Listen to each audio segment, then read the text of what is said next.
अस्सलाम वालेकुम नाज़रीन, उम्मीद है कि आप सब खैरियत से होंगे और आज आपका इम्तिहान भी बहुत उम्दा गया होगा। जैसा कि आपने थंबनेल में देखा कि आप इस वीडियो में देखने जा रहे हैं मानू के लिए जो मुल्क भर में बीएड उर्दू एंट्रेंस हुआ उसका अनऑफिशियल आंसर की। आप सब इस वीडियो को देखने के बाद आप कितने सवालात के सही जवाब दिए हैं उसको ज़रूर पेश करें।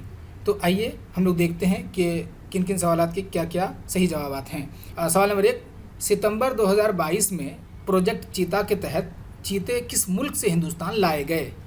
तो इसका दुरुस्त जवाब है बी, नमीबिया। नमीबिया से चीता लाया गया था। सवाल नंबर 2 है। सवाल नंबर 2 देखिए कि रविंद्रनाथ टैगोर को किस तसनीफ़ पर नोबेल इनाम मिला? तो रविंद्रनाथ टैगोर को गीतांजलि पर जो है ये नोबेल प्राइज़ मिला था गालिबन 1913 में। सवाल नंबर 3, फीफा वर्ल्ड कप 2022 में चैंपियन का खिताब किस मुल्क की टीम ने जीता था?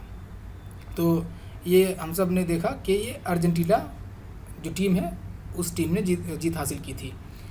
अगला सवाल है कि आज़ाद हिंदुस्तान की लोकसभा के पहले स्पीकर कौन थे? तो इसका सही जवाब है ऑप्शन डी, गणेश वासुदेव मावलंकर। सवाल नंबर 5, सुंदरवन टाइगर रिजर्व किस रियासत में वाक़ है? तो ये रियासत मगरबी बंगाल में वाक़ है। अगला सवाल, हिंदुस्तान में किस शख्स ने सबसे पहले पायलट का लाइसेंस हासिल किया था? तो इसका सही जवाब होगा ऑप्शन सी, JRD टाटा। अगला सवाल, गूगल का हेडक्वार्टर कहाँ वाक़ है? तो गूगल का हेडक्वार्टर जो है वो माउंटेन व्यू जो कि कैलिफोर्निया में है वहाँ पे वाक़ है। सही जवाब ऑप्शन ए होगा। 8वां सवाल देखिए कि मेक इन इंडिया प्रोग्राम कब शुरू हुआ था? तो मेक इन इंडिया प्रोग्राम जो है वो 2014 में शुरू हुआ था। अगला सवाल, इनकलाब जिंदाबाद का नारा सबसे पहले किसने दिया? तो इनकलाब जिंदाबाद का नारा सबसे पहले हज़रत मोहानी ने दिया। देखिए ये नारा जो है, इस नारा की जो तख्लीक़कार है वो हज़रत मोहानी है। हाँ, ये भगत सिंह जो है वो इन्होंने पहली बार इस्तेमाल किया था। इन्होंने जब ब्रिटिश के ऊपर में ब्रिटिश के किसी असेंबली पे वो बम फेंके थे तो उन्होंने इनकलाब जिंदाबाद का नारा दिए थे, लेकिन इसको तख्लीक़ किए थे हज़रत मोहानी। और तो मेरे ख्याल से इसका दुरुस्त जवाब सी, हज़रत मोहानी ही होगा। बाकी जब ऑफिशियल आंसर किया जाएगा तो इसे देखेंगे, लेकिन आप इसको मान के चल सकते हैं क्योंकि ज़्यादा चांसेस इसी का है, हज़रत मोहानी का। सवाल नंबर 10 देखिए कि CNG में कौन सी गैस ज़्यादा मकदार में मौजूद होती है? तो इसका सही जवाब है ऑप्शन डी, मीथेन। ये आपका ये हिस्सा आम मालूमात यानी जनरल नॉलेज का हिस्सा ख़त्म होता है। उसके बाद जनरल उर्दू देखते हैं। तो जनरल उर्दू में सवाल नंबर 11 है। शुरू देखिए कि दर्ज झैल में ज़मीर मुतकल्लिम की निशानदेही करें। ज़मीर मुतकल्लिम यानी कि वो ज़मीर जो स्पीकर होता है। तो मैं, ये दुरुस्त जवाब ऑप्शन बी। सवाल नंबर 12, अम्मी बाज़ार से 2 किलो मिठाई, 1 किलो चीनी, 2 मीटर कपड़ा और 1 लीटर दूध लेकर आई। इस जुमले में सिफत की कौन सी किस्म है? तो इसमें सिफत मिक़दारी है, क्योंकि तमाम को देखेंगे तो आप मिक़दार पे ही तौलते हैं। तो इसमें सही जवाब ऑप्शन सी है, मिक़दारी। अगला सवाल, लफ्ज़ हुक्काम दर्ज झैल में से किस लफ्ज़ की जमा है? तो ये हाकिम की जमा है। सही जवाब जो है वो डी है। अगला सवाल, दर्ज झैल में कौन सा इमला दुरुस्त है? तो इमला अगर देखेंगे तो पहला ही इमला जो है दुरुस्त है, उसके बाद सब गलत है। इंतज़ाम जो से है, लेकिन यहाँ पे जे से लिखा गया, फिर ज़्वाद से लिखा गया और फिर जाल से लिखा गया, तो ये सब गलत है। तो उसका सही जवाब जो है वो ऑप्शन ए है। सवाल नंबर 15 देखिए, वो जुमला जिसमें किसी जज्बा, फौरी तासुर या कैफियत का इजहार हो खाली जगह कहलाता है। तो वो जुमला जिसमें ये तमाम खूबी पाई जाती है वो है फ़जाइया जुमला, एक्सक्लेमेटरी सेंटेंस। सवाल नंबर 16, शायरी की वो सिन्फ जिसमें किसी की तारीफ़ या मज़म्मत की जाती है कहलाती है। तो हम सब जानते हैं कि कसीदे में जो है तारीफ़ और मज़म्मत दोनों की जाती है, क्योंकि मसनवी तो वाक़या पेश करते हैं, मरसिया में किसी जो वफ़ात पा जाते हैं उसकी तारीफ़ करते हैं, और रुबाई में अखलाकी मौज़ूआत ज़्यादातर पेश किए जाते हैं। तो कसीदा जो है, क्योंकि हम लोग जानते हैं कि कसीदा की तारीफ़ भी है और ये मज़म्मत भी, जैसा कि सौदा ने लिखा है तज़हीक़ रोज़गार। सवाल नंबर 17, दर्ज झैल में लाहिका की शनाख्त कीजिए। लाहिका कहते हैं बाद में आने वाले टुकड़े को। तो इसमें देखिए नाक जो है ये गम में इजाफा है, बाकी तमाम में जो है पहले इजाफा है जो साबका है, ये सब हम बर। तो इसका दुरुस्त जवाब ऑप्शन ए होगा, गम नाक। सवाल नंबर 18, दर्ज झैल में खैर का मुतज़ाद क्या है, यानी कि ज़िद क्या है, उल्टा क्या है। तो खैर का जो उल्टा होगा वो होगा शर, एंटोनिम शर होगा, अपोजिट। सवाल नंबर 19, अदावत के मानी दुश्मनी है, तो दुश्मनी ये ऑप्शन ए दुरुस्त होगा। सवाल नंबर 20, सही लफ्ज़ की निशानदेही कीजिए।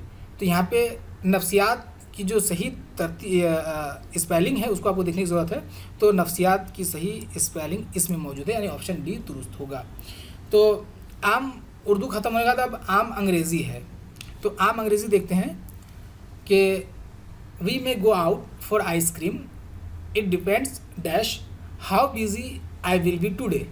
तो यहाँ पे डैश में कौन से प्रीपोजिशन का इस्तेमाल होगा। तो यहाँ पे ऑप्शन ए का इस्तेमाल होगा, ऑन का। It depends on how busy I will be today. अब सवाल नंबर 22 देखिए कि this lake is a nice place to swim. खाली जगह, यहाँ पे भी प्रीपोजिशन पूछा गया है, तो इसका दुरुस्त जवाब होगा इन, स्विम इन। अगला सवाल है कि ही told me that he enjoys dash. अब यहाँ पे डैश में कौन सा लफ्ज़ आएगा जिससे ये जुमला मुकम्मल हो जाएगा। तो यहाँ आप देखेंगे तो इसका जो सही जवाब होगा वो सी होगा, ड्राइविंग। तो ड्राइविंग यहाँ पे आप ये नहीं समझे कि ये आईएनजी लग गया तो यहाँ पे ये वर्ब है, ये वर्ब नहीं है, यहाँ पे ये जेरंड है, इसे जेरंड कहते हैं, जी से लिखा जाता है, तो जेरंड है ये, और ये नाउन का काम यहाँ पे करेगा। तो he told me that he enjoys driving. अगला सवाल है the job of a historian is dash long gone civilisation. तो यहाँ पे अभी सेंटेंस में अगर हम लोग देखेंगे, सेंटेंस की अगर साख्त को समझें तो जब हम लोग ऑक्सिलरी वर्ब लाते हैं तो ऑक्सिलरी वर्ब के बाद जो है हम लोग वर्ब का वो फॉर्म लाते हैं जिसमें आईएनजी का इस्तेमाल होता है। तो सही जवाब होगा option B, is studying long gone civilisation. अगला सवाल है कि from the given option which is synonym of the word precious. Synonym के माने हम मान्य अल्फाज जो एक ही मानी रखता हो, तो प्रीसियस के माने कीमती, और यहाँ पे ऑप्शन ए में जो वैल्यूएबल है उसके माने भी कीमती। तो सवाल नंबर 25 का दुरुस्त जवाब है ऑप्शन ए, वैल्यूएबल।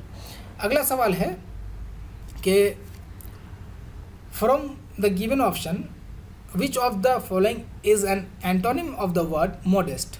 तो मॉडेस्ट का जो एंटोनिम है वो ऑप्शन बी दुरुस्त है, बॉल्ड। अगला सवाल देखिए, choose the correct spelling from the given options. यहाँ पे 4 वर्ड है, इनमें से आपको उस वर्ड का इंतखाब करना है जो कि दुरुस्त स्पेलिंग किया गया जिसमें। तो यहाँ पे कॉम्प्लीसेंस ये गलत है, कॉम्प्लीसेंस। अच्छा, यहाँ पे ये दोनों तो गलत है, लेकिन यहाँ पे इसमें मामला ये है कि यहाँ तक तो सी सही है, COMPLAIS यहाँ तक दुरुस्त है, लेकिन ई जो दिया है यहाँ पे ई नहीं होगा, ए होगा। बाकी NC सही है, लेकिन यहाँ पे एस के बाद ए दुरुस्त है, एन दुरुस्त है, लेकिन एस के एन नहीं होगा, यहाँ पे सी होना चाहिए, यहाँ पे एस दे दिया है। तो यानी कि स्पेलिंग उसका ये है कि COMPLAISANCE, ये दुरुस्त स्पेलिंग है। लेकिन यहाँ पे ज़रा इसमें मसला है, लेकिन ऑप्शन डी को ही दुरुस्त माना जाएगा, क्योंकि यहाँ पे शायद एस को वो लोग तरजीह दें, क्योंकि ये तो नहीं होगा, क्योंकि यहाँ पे ई है, ई तो नहीं होगा, ए होगा। तो इसका दुरुस्त जवाब आप डी मान के चलें, और इस पर आप स्टार मार्क भी लगा लें। इसका दुरुस्त जवाब जो है आपको बाद में मिल जाएगा आंसर की में, जो जल्द ही आने वाला है। अगला सवाल है choose the correct spelling from the given option. अच्छा, ये तो 27 28 दोनों में। अच्छा, यहाँ पे फिर से स्पेलिंग ही देखनी है कि देखिए किस में स्पेलिंग दुरुस्त है। तो यहाँ पे जिसमें स्पेलिंग दुरुस्त है वो सी है, कंट्रोवर्शियल। ठीक है, ये दुरुस्त जवाब है, कंट्रोवर्शियल, मुतनाज़ी। अगला सवाल, from the given option which of the following is an antonym of the word polite. यानी कि एंटोनिम यानी कि जिद, उल्टा। तो पोलाइट का उल्टा क्या होगा? तो र्यूड होगा। अगला सवाल, from the given option which of the following is a synonym of the word decimate. तो डेसिमेट का जो सिनोनिम है यानी हम मानी लफ्ज़ है वो शैटर है। ऑप्शन बी दुरुस्त होगा। अब आते हैं तदरीसी रुझान में। अब तक हम लोग आम सब देख लिया, अब तदरीसी जो रुझान है टीचिंग एप्टीट्यूड वो देखते हैं। तो सवाल नंबर 31 है, तलबा में इश्तराक की इस्तेदाद की नशोनुमा के लिए आप क्या करेंगे? यानी कि तलबा के अंदर में कोऑपरेशन बढ़ाने के लिए क्या करेंगे? ऑप्शन सी इसका दुरुस्त जवाब मुझे लगता है, और यही है, क्योंकि ऑप्शन ए देखिए कि माहिरीन से इश्तराक की अहमियत पर लेक्चर दिलवाएंगे।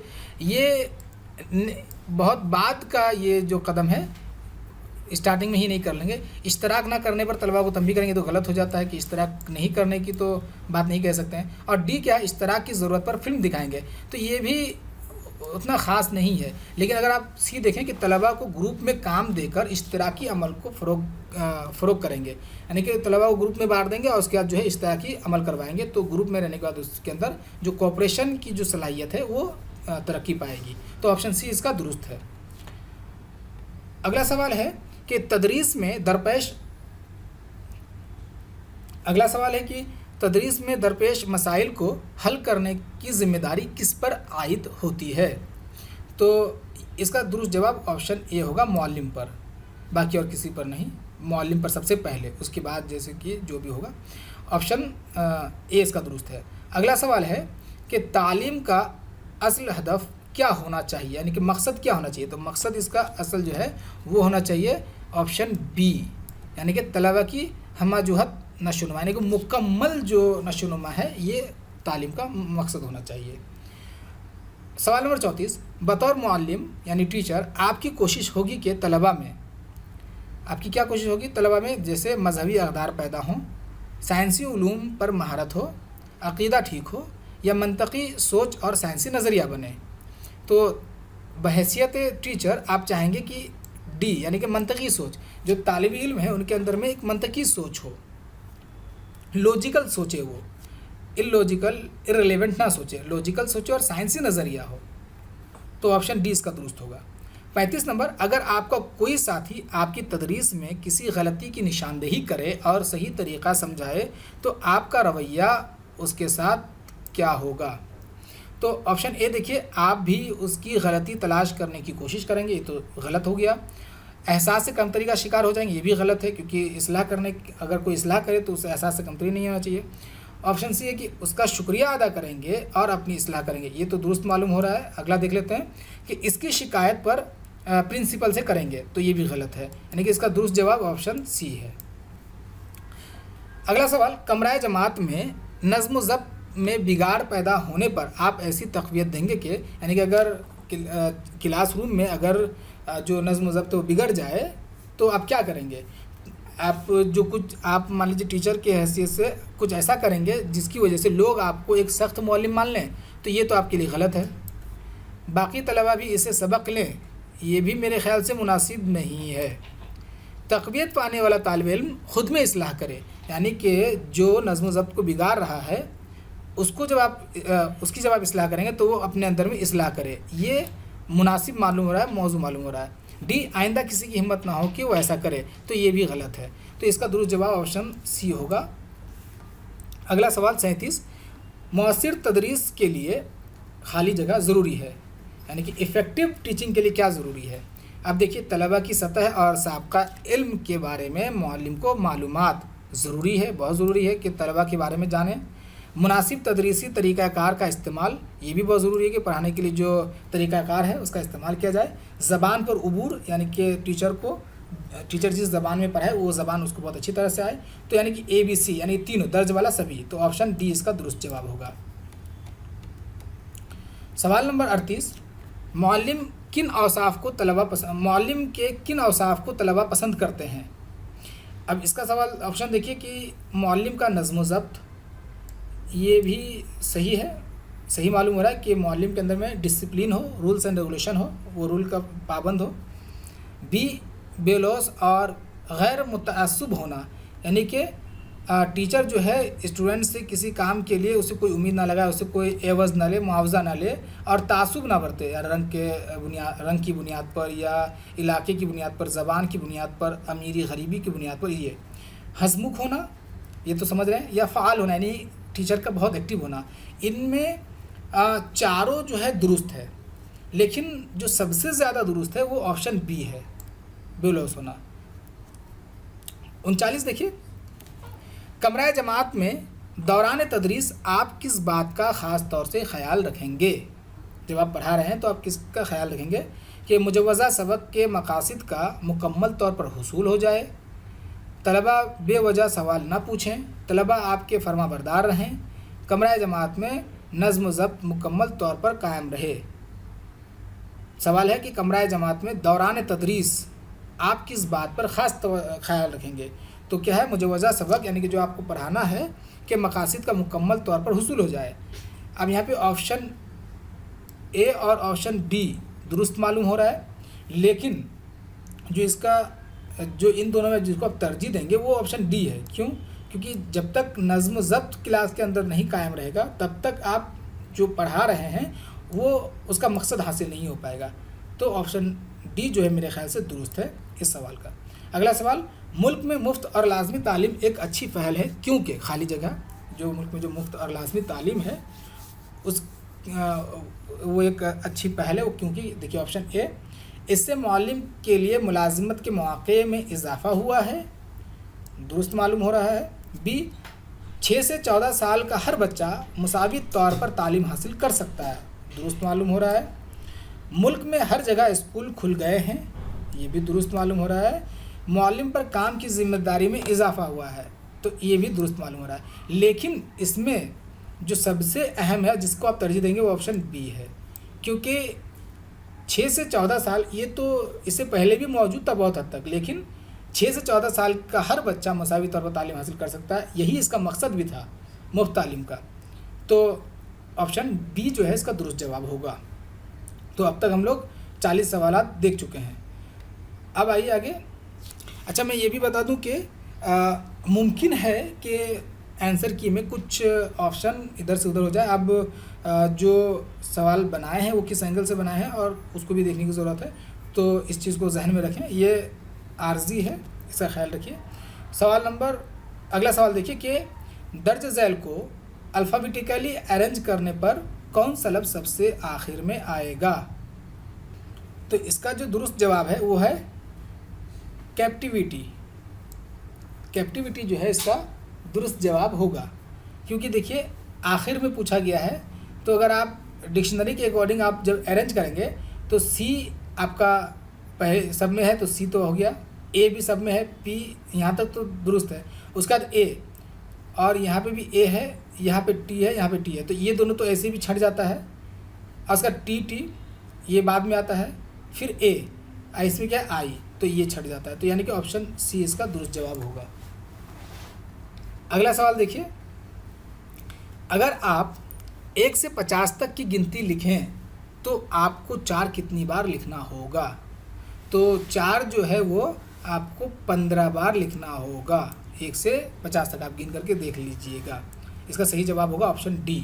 अगला सवाल है कि एक खातून ने एक शख्स को अपनी माँ के भाई के बेटे के तौर पर मुतारुफ़ कराया। उस शख्स से उस खातून का क्या रिश्ता है? मेरे नज़दीक कज़न है, बाकी ऑफिशियल आंसर की में देखिएगा, लेकिन मेरे नज़दीक तो ये कज़न है। अगला सवाल है कि असलम के पास कुछ सेब हैं, इसमें से अगर वो एक निकाल लें तो बराबर की ढेरियाँ बनाई जा सकती हैं, अगर 2 निकाल ले तो 7 बराबर की ढेरियाँ बनाई जा सकती हैं। असलम के पास कुल कितने सेब हैं? अब देखिए, अगर आप 37 रखेंगे, 37 से अगर आप 1 निकाल रहे हैं तो आपके पास 6 करके, एक ढेरी में 6 करेंगे तो 6 आपके पास ढेरी बन जाती है, और अगर 2 निकाल लेते हैं तो 5 करके 7 ढेरी बन जाती है, तो उसका कुल जो सेब है वो 37 है, यानी कि ऑप्शन बी। अगला सवाल, मुंदरिजा झैल सीरीज में से एक नंबर बकिया से अलग है, इसकी शनाख्त करें। यानी कि इसमें जो नंबर सीरीज़ है इसमें एक नंबर ऑड है, उस ऑड नंबर को आपको सेलेक्ट करने की ज़रूरत है। तो यहाँ पे इनमें सब में क्यूब का इस्तेमाल किया गया है और ये क्यूब में नहीं क्यूब में नहीं आता है, क्योंकि ये आपका जाकर के 2 का क्यूब है, ये 3 का क्यूब है, ये 5 का क्यूब है और ये 7 का क्यूब है। लेकिन ये जो 1381 है, ये किसी क्यूब में नहीं आता, तो ऑप्शन डी इसका दुरुस्त होगा 45 का। 46 का देखिए, मुंदरजा झैल में 4 जानवरों के नाम दिए हैं, इनमें से जो अलग है उसकी शनाख्त करें। 4 जानवरों का नाम है, अब अलग को देखिए। तो यहाँ पे मेरे नज़दीक भालू दुरुस्त है, क्योंकि अगर आप एक एंगल से देखें तो गाय भी जो है वो शाकाहारी है, ऊँट भी शाकाहारी है और घोड़ा भी शाकाहारी है, लेकिन भालू जो है वो मांसाहारी है। दूसरा एंगल एक और है कि गाय, ऊँट और घोड़ा को डोमेस्टिक एनिमल कह सकते हैं, लेकिन भालू डोमेस्टिक एनिमल नहीं है, वो वाइल्ड एनिमल में आता है। तो ये दुरुस्त जवाब है 46 का। अगला सवाल देखिए, एक मखसूस कोड में नॉलेज को लिखा गया है जो कि NQRZOHGJH है। इसी तरह वेकेशन का कोड होगा। देखिए यहाँ पे +3 का फॉर्मूला लगाया गया है, एक हर्फ लिखने के बाद +3 करेंगे, जो लेटर आता है उसका इस्तेमाल है। जैसे देखिए के है तो के के बाद एन कब तक आएगा, के के बाद LMN, यानी कि 3 प्लस करने से एन आता है। तो अगर इस फॉर्मूला को आप लगाएंगे तो दुरुस्त जवाब जो है वो ये निकलेगा, ऑप्शन ए। ठीक है। अगला सवाल है, मुंदरजा झैल सीरीज़ में से एक नंबर अलग है, उसकी शनाख्त करें। तो इसमें जो नंबर अलग है वो ये है, क्योंकि अगर आप 7 को 4 से इंटू करें तो 28 होता है, +1 ऐड कर दीजिए। उसके बाद बी में देखिए 12 को अगर 4 से इंटू करेंगे तो 48 होता है, +1 इसमें ऐड कर दीजिए। 9 को अगर आप 4 से इंटू करेंगे तो 36 होता है, +1 ऐड करेंगे। लेकिन अगर 16 को करेंगे तो यहाँ पे ये नहीं होगा, तो दूसरा जवाब ऑप्शन डी है। 49 का देखिए, हामिद अपने घर से अपने दोस्त के घर जाने के लिए निकलता है। हामिद ने शुमाल की तरफ 20 मीटर का फासला तय किया, फिर वह अपने दाहिने हाथ की तरफ मुड़ा और 30 मीटर का फासला तय करके वो अपने दाहिने हाथ की तरफ मुड़ा और 35 मीटर चला, फिर बाएं हाथ की तरफ मुड़ा और 15 मीटर चला। अब हामिद किस समत में है? तो इसका सही जवाब ऑप्शन ए है, क्योंकि अगर आप देखेंगे, मान लीजिए ये डायरेक्शन है और हामिद जो है वो इस जगह से, यानी यहाँ से चलना शुरू करता है। सबसे पहले वो चल के जाता है नॉर्थ में, वो इस साइड में चल के गया। उसके बाद वो फिर अपने दाहिने हाथ, अब नॉर्थ का दाहिना हाथ हो जाता है आपका जाके ईस्ट, इस तरफ आ गया वो। उसके बाद चला, फिर फासला तय करके वो फिर अपने दाहिने हाथ, उसका दाहिना हाथ हो जाता है फिर साउथ की तरफ, ये साउथ की तरफ आ गया। उसके बाद चला फिर बाएं तरफ, तो इसका बायां जो है वो इस तरफ हो जाएगा, ईस्ट की तरफ दोबारा। तो इसका जो दुरुस्त जवाब होगा वो ऑप्शन ए होगा। अगला सवाल कि असद का इम्तिहान में ऊपर से 10वां रैंक और नीचे से 37वां रैंक है, उसके दर्जा में कुल कितने तलबा हैं? तो इसका एकदम आसान सा ट्रिक है कि 10 और 37 को आप जोड़ दें, 47 होता है, और 1 माइनस कर दें, क्योंकि जो असद है वो एक ही इंसान है और 2 रैंक पे, तो 1 रैंक पे ही रहेगा वो, तो 1 माइनस कर देंगे तो निकल जाएगा 46। तो इसका दुरुस्त जवाब जो है 46 है। तो यहाँ से आपके जो आम उर्दू, आम मालूमात, मेंटल एबिलिटी वगैरह, टीचिंग एप्टीट्यूड वगैरह जो है तमाम का खात्मा होता है। अब 50 सवाल जो है वो खालिस उर्दू से होंगे। तो आप 50 में आपको अंदाज़ा हो गया होगा कि कितना आप स्कोर किए हैं। आप OMR शीट को सामने रख के मिलाते जाएं तो इससे आपको अंदाज़ा हो जाएगा। और जिन सवालात में जैसे एक दो कुछ सवालात हैं जिनमें कुछ कन्फ्यूज़न है तो उस पर आप स्टार मार्क दे करके रखें ताकि उसको आंसर की में डायरेक्ट देख लें। चलिए अब हम लोग ये पार्ट 2 शुरू करते हैं। ये पार्ट 2 है, उसको अब हम लोग शुरू करेंगे। इससे पहले अगर आप चैनल को सब्सक्राइब नहीं किए तो चैनल को ज़रूर सब्सक्राइब कर लें और इस वीडियो को अपने दोस्तों अहबाब से भी शेयर करें ताकि वो भी इस वीडियो से अपने स्कोर को जान सके। चलिए अब देखते हैं। सवाल नंबर 51 से शुरू होता है कि नज़्म बच्चा और जुगनू किसने लिखी? तो इसका दुरुस्त जवाब ऑप्शन डी है, इस्माइल मेरठी, जो कि बच्चों के शायर हैं। अगला सवाल कि मीर हसन ने शायरी की किस सिन्फ में कमाल पैदा किया है? तो हम सब जानते हैं मीर हसन जो है मसनवी के बहुत बुलंद पाए के शायर हैं। अगला सवाल कि सदफ़ के मानी क्या हैं? तो सदफ़ के मानी है सीपी, समंदर में सीपी पाते हैं हम लोग, सीपी। अगला सवाल कि मुसद्दस के हर बंद में कितने मिसरे होते हैं? मुसद्दस के मानी ही 6 हैं। अगर आप अरबी जानते हैं तो आप समझेंगे कि मुसद्दस 6 मिसरों पर मबनी है। अगला सवाल, ये राजेंद्र सिंह बेदी की नाविल है। तो राजेंद्र सिंह बेदी की जो नाविल है, दरअसल का होना चाहिए, की कर दिया है, राजेंद्र सिंह बेदी का नाविल, तो यहाँ पे एक चादर में लिसी राजेंद्र सिंह बेदी का नाविल है। अगला सवाल, माफ़ौकुल फ़ितरत का ये मफ़हूम है कि कुदरती आदात, ये तो माफ़ौकुल फ़ितरत नहीं, माफ़ौकुल का माने फ़ितरत के ख़िलाफ़ होना, फ़ितरत के साथ भी नहीं है, फ़ितरत के ताबे भी नहीं है, यानी कि तीनों गलत हो जाता है। फ़ितरत के ख़िलाफ़ यानी कि वो जो फ़ितरी क़ुव्वतों से बालातर हो, फ़ितरी क़ुव्वतों के बाहर हो, तो ऑप्शन डी इसका दुरुस्त जवाब होता है। अगला सवाल कि नाविल उदास नस्लें के मुसन्निफ़ हैं। तो नाविल उदास नस्लें के मुसन्निफ़ हैं अब्दुल्ला हुसैन, ये बहुत मशहूर नाविल है अब्दुल्ला हुसैन का।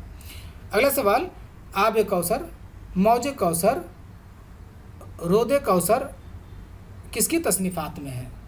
तो ये सब जो है ऑप्शन डी शेख मोहम्मद इकराम की तसनीफ़ात हैं। अगला सवाल देखिए 59 कि उर्दू में तारीख़ी नावल निगारी का आगाज़ किस मुसन्निफ़ ने किया? तो तारीख़ी नावल लिखने का आगाज़ जो है अब्दुल हलीम शरर ने किया, अब्दुल अज़ीज़ वर्जिना लिख करके 1888 में। अगला सवाल है, चराग़ तले किसकी तसनीफ़ है? तो चराग़ तले जो है मुश्ताक़ अहमद यूसुफ़ी की तसनीफ़ है। अगला सवाल, अगर, जब, वरना ये कहलाते हैं, ये जो लफ्ज़ दिए गए हैं इसको ग्रामर में क्या कहते हैं? तो ग्रामर में से हुरूफ़ शर्त कहते हैं, ऑप्शन सी दुरुस्त है। अगला सवाल कि अमीर खुसरू की ईजाद है, अच्छा यहाँ पे वो ज़रा मिट गया है, सवाल नंबर 62 है कि अमीर खुसरू की ईजाद है। तो अमीर खुसरू की क्या ईजाद है? तो अमीर खुसरू की ईजाद जो है वो कव्वाली है, क्योंकि अमीर खुसरू से पहले भी गज़ल अमीर खुसरू से पहले भी गज़ल मौजूद थी। मसूद साद सलमान नामी शायर थे, तो ये उनकी ईजाद नहीं है उर्दू में, और उर्दू से पहले तो मौजूद थी, लेकिन कव्वाली जो है वो खालिस उसी की ईजाद है। ऑप्शन बी इसका दुरुस्त जवाब होगा। सवाल नंबर 63 देखिए कि बच्चों के शायरी की हैसियत से मशहूर हैं। तो इस्माइल मेरठी इससे पहले भी आ गया, जुगनू और बच्चा, बच्चा और जुगनू इस तरह से, तो इस्माइल मेरठी ये मशहूर हैं। ऑप्शन डी इसका दुरुस्त जवाब होगा। अगला सवाल है कि उर्दू नावल का मुजीद किसको कहा जाता है? तो मुजीद यानी कि बुनियाद डालने वाला, तो डिप्टी नज़ीर अहमद ने उर्दू नावल की बुनियाद डाली 1869 ईस्वी में मरातुल उरूस लिख करके, तो ऑप्शन ए दुरुस्त जवाब होगा।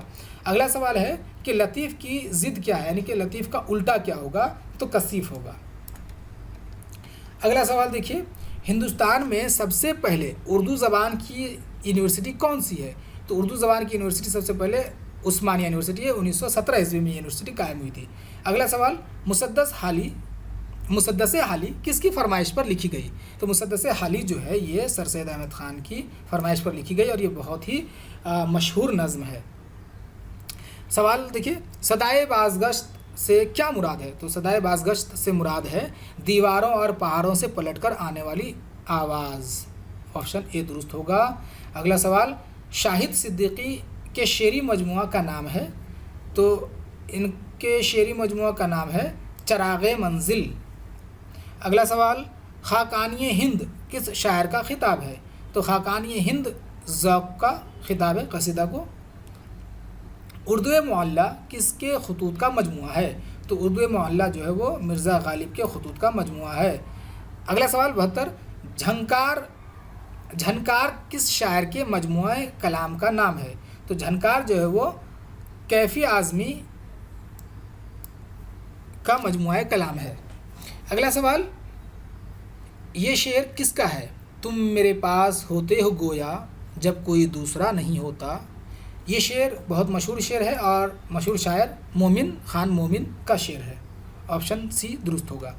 अगला सवाल देखिए 74, मोहम्मद हुसैन आज़ाद को किस खिताब से सरफराज किया गया था? तो इसे शमसुल उलमा के खिताब से गालिबन 1887 ईस्वी में इसको नवाजा गया था।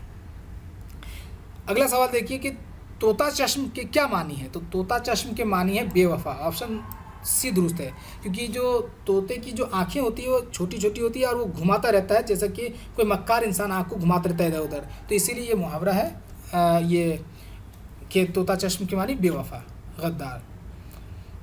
अगला सवाल, नारे नमरूद को क्या गुलजार, अच्छा ये शेर है कि नारे नमरूद को क्या गुलजार दोस्त को यूं बचा लिया तूने। इस शेर में नारे नमरूद क्या है? तो नारे नमरूद हम लोग समझते हैं कि यहाँ से अब जो है इब्राहिम अलैहिस्सलाम और नमरूद का जो वाक़या है आग में आग का, तो इस वाक़े की तरफ इशारा है। तो हम जानते हैं कि शेरी सनत तलमी सिर्फ़ एक ऐसी सनत है जिसमें किसी तारीख़ी वाक़े की तरफ इशारा किया जाता है। तो ऑप्शन डी इसका दुरुस्त जवाब होगा। उर्दू ज़बान में पहली आप बीती किसने लिखी? तो आप बीती के माने खुद नविस्त। कहीं आप ये ना समझ जाए कि आप बीती के माने सवाने उम्री, तो सवाने उम्री तो हाल ही दुरुस्त है, जैसा कि यहाँ देखिए मारा भी गया है हाल ही को, तो यहाँ पे यहीं फंसाया गया है कि आप बीती के माने सवाने उम्री नहीं, आप बीती माने खुद नविस्त। तो जो उर्दू ज़बान में जो पहली खुद नविस्त लिखी गई, तो वो यहाँ पे इनमें जो है ख्वाजा हसन निज़ामी ने पहली खुद नविस्त लिखी। उर्दू में तो जाफ़र थानेसरी ने जो लिखा काला पानी, उसे भी पहली खुद नविस्त मानी जाती है। अब्दुल गफ़ूर नस्साक की खुद नविस्त को भी, या शहर बानो बेगम की बीती कहानी को भी खुद नविस्त मानी जाती है। लेकिन इन चारों में सबसे पहले ख्वाजा हसन निज़ामी ने गालिबन 1919 में जो है आप बीती के नाम से ही आप बीती तख्लीक की है। अगला सवाल, आसारुस सनादीद किसकी तसनीफ़ है? तो आसारुस सनादीद जो है वो सर सैयद अहमद ख़ान की तसनीफ़ है। ये 1847 ईस्वी में इसको तख्लीक किए थे सर सैयद अहमद ख़ान।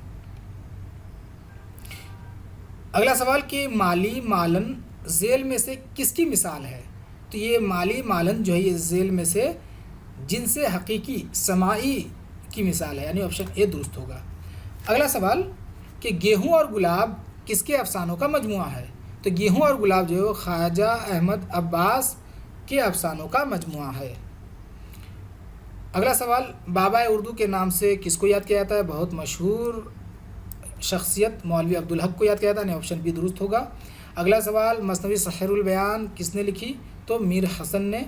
इस पे एक सवाल इससे ऊपर भी आ चुका है, तो कि किस सिन्फ में वो नाम पैदा किए, तो मसनवी में, और यहाँ पे उनकी मसनवी जो है जो शरह आफाक मसनवी है, मसनवी सहरुल बयान, उसका नाम यहाँ पे आ गया, तो ऑप्शन ए दुरुस्त होगा।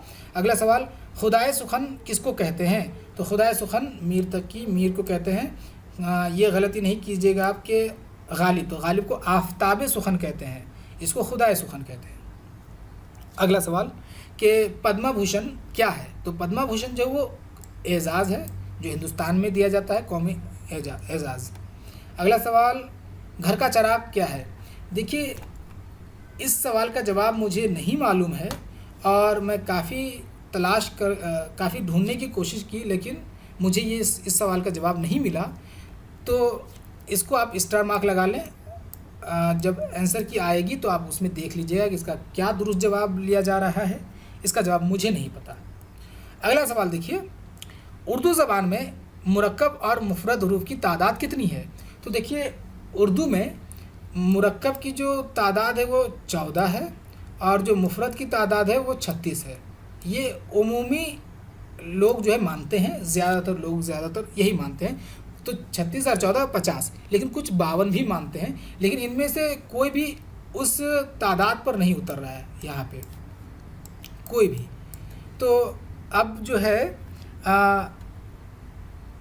इस अंदाज से इसको आप सही मानिए कि देखिए पहले मुरक्कब पूछा गया तो यहाँ पे 16 मुरक्कब माना है और मुफरद 36 या 37 माना है, क्योंकि बाज़ जो मुहक्किकीन हैं वो कोई 37 मानते हैं, कोई 38 तक मान लेते हैं, तो ये मामला चलता है। तो किसी के मुताबिक 14 की जगह 16 जो है मुरक्कब हरूफ हैं, तो ये ऑप्शन सी जो है इसका दुरुस्त जवाब होगा। 16 और 37, पहले मुरक्कब पूछा गया तो मुरक्कब यहाँ है और मुफरद पूछा गया तो मुफरद यहाँ है, तो ये दुरुस्त जवाब होगा। अगला सवाल कि रोशनी तेज़ है, तो रोशनी तेज़ है क्या है? तो ये रोशनी तेज़ है सिफत है। अगला सवाल, खुदाए सुखन कहा जाता है, तो खुदाए सुखन जो है वो मीर को कहा जाता है। अच्छा, ये इस सवाल में जो 87 नंबर सवाल है इसमें रोशनी तो इसमें कैफियत है, लेकिन चूँकि उसमें तेज़ का इजाफा किया गया है तो इसीलिए मेरे नज़दीक ये सिफत है। बाकी आपके नज़दीक क्या है इसका इज़हार कमेंट बॉक्स में ज़रूर करें। अच्छा, तो ये खुदाए सुखन का जो सवाल है वो रिपीट हो गया है, 2 बार आ गया, इसी स्लाइड में आप देखिए ऊपर में था, यहाँ पे भी गया। अच्छा, फसानाए आज़ाद किसकी तसनीफ़ है? फसानाए आज़ाद ये नाविल है, बहुत मशहूर नाविल है और ये रतननाथ सरशार का नाविल है। अगला सवाल, अनारकली क्या है? तो अनारकली जो है वो ड्रामा है, इम्तियाज़ अली ताज का ड्रामा है अनारकली। सवाल नंबर 91 के मुकदमा तारीख़ ज़बान उर्दू के मुसन्निफ़ कौन हैं? तो मुकदमा तारीख़ ज़बान उर्दू के मुसन्निफ़ ऑप्शन ए प्रोफेसर मसऊद हुसैन ख़ान हैं। अगला सवाल के फ़िराक का मजमुआ कलाम का नाम है, फ़िराक के मजमुआ कलाम का नाम है गुले नगमा। अगला सवाल जोश का पूरा नाम, यहाँ देखिए पूरा नाम पूछा गया है, अगर उसका असल नाम होता तब भी यहाँ पे जैसे शब्बीर हुसैन के साथ खान का इजाफा ज़रूरी था, तो नहीं है, तो इसको आप गलत मानिए। यहाँ सिर्फ हसन खान है, यहाँ शब्बीर नहीं है, तो ये भी गलत मानिए। जोश मलियाबादी तो खैर नहीं है पूरा नाम, तो यहाँ पे जो ऑप्शन डी है वो दुरुस्त है, शब्बीर हुसैन खां जोश। अगला सवाल, लफ्ज़ उर्दू किस ज़बान से अखज़ किया गया है? बहुत मशहूर सवाल है, ऑप्शन सी इसका दुरुस्त जवाब है, तुर्की ज़बान से। अगला सवाल, गुलकारी का मतलब है? तो गुलकारी का मतलब होता है बेल बूटे बनाना या उगाना भी आता कहीं कहीं। अगला सवाल, चार मिसरों वाली नज़्म को क्या कहते हैं? तो चार मिसरों वाली नज़्म को कहते हैं रुबाई, जिसमें चार मिसरे होते हैं। नवरत्न के मुसन्निफ़ हैं। अब यहाँ नवरत्न के मुसन्निफ़, ये किताब भी जो है गूगल में भी मौजूद नहीं है, मैं इसे देखने की कोशिश किया लेकिन कहीं ये किताब मिली नहीं।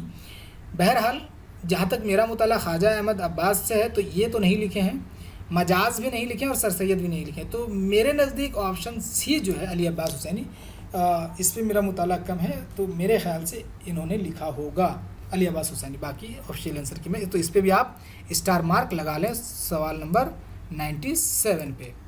अगला सवाल है, शीश महल मजमुआ है, तो शीश महल जो मजमुआ है किस चीज़ का मजमुआ है?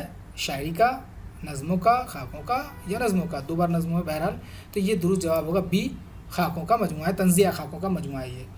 अगला सवाल, इदारा, यहाँ इरादा लिख दिया है, ये टाइपिंग मिस्टेक है। इदारा अदबियात उर्दू को इन्होंने कायम किया, किसने कायम किया? तो डॉक्टर ज़ोर ने, डॉक्टर मुहिउद्दीन क़ादरी ज़ोर ने कायम किया था हैदराबाद में। सवाल नंबर 100 और आखिरी, कि तमाम उम्र इंतज़ार कर लेंगे मगर ये रंज रहेगा कि ज़िंदगी कम है, ये शेर किसका है? तो ये शेर जो है ऑप्शन डी शाहिद सिद्दीकी का है। नाज़रीन, आप यहाँ तक 100 सवालों को देख चुके हैं। अब आप यहाँ बताएं कमेंट बॉक्स में कि आप कितने मार्क्स लाए हैं, और चंद सवालात ऐसे हैं 2-3 जिस पे कन्फ्यूज़न है, जिसके लिए आपको ऑफिशियल आंसर की का इंतज़ार करना होगा। लेकिन मुझे लगा कि इस जहाँ तक मुझे पता था मैं अगर बता दूं तो आपके लिए आसानी का मामला होगा, इसलिए मैं आप तक ये वीडियो पहुंचाने की कोशिश में हूं। और आप जो है इस वीडियो को अपने दोस्तों अहबाब से ज़्यादा शेयर करें, ताकि वो लोग भी जो है अपने स्कोर को जान सके। अगर आपको किसी जवाब ऐसा लगे जो मैंने बताया और वो अगर गलत है, तो आप उसे कमेंट बॉक्स में ज़रूर लिख दें, ताकि मैं उसे देखने के बाद इस्लाह कर लूँ शुक्रिया के साथ। ठीक है, अब जब तक इजाज़त दीजिए, अल्लाह हाफिज़।